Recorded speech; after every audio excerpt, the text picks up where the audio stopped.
महिलांना मानसिक आधार, आजारांवर उपचार, नवस पूजा, भविष्य सांगण्याच्या नावाखाली प्रलोभनं दिली जातात।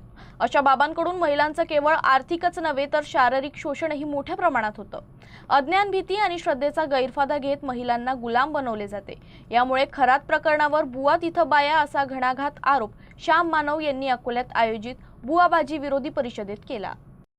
खरात प्रकरणाच्या पार्श्वभूमीवर आयोजित जाहीर सभेत प्राध्यापक श्याम मानव यांनी बुवाबाजीवर सडेतोड हल्ला चढवला। त्यांनी सभेत खरात सारख्या भोंदू बाबांच्या कृत्यांवर गंभीर आरोप केले। बुवा तिथं बाया या विषयावर बोलताना त्यांनी महिलांची होत असलेली फसवणूक, शोषण आणि अंधश्रद्धेचं जाळं याचा पर्दाफाश केला। सभेत त्यांनी नागरिकांना सावध करताना कोणताही चमत्कार हा विज्ञानावर आधारित हातचलाखी असते असं सांगितलं। तर ढोंगी बाबांना ओळखण्यासाठी प्रश्न विचारणं, पुरावे मागणं आणि वैज्ञानिक दृष्टिकोन ठेवणं गरजेचं असल्याचं सांगितलं। तर आजपर्यंत अनेक बुवा बाबांचा भंडाफोड केल्याचा उल्लेख करत अशा प्रवृत्तीविरोधात लढा सुरूच राहील असा इशाराही त्यांनी दिला। सत्य पोचवायचं असेल, त्याचे अंधश्रद्धा दूर करायचे असतील किंवा त्याला शहाणं करायचं असेल तर स्वतःला बाबा म्हणण्याची गरज नाही, बुवा म्हणण्याची गरज नाही।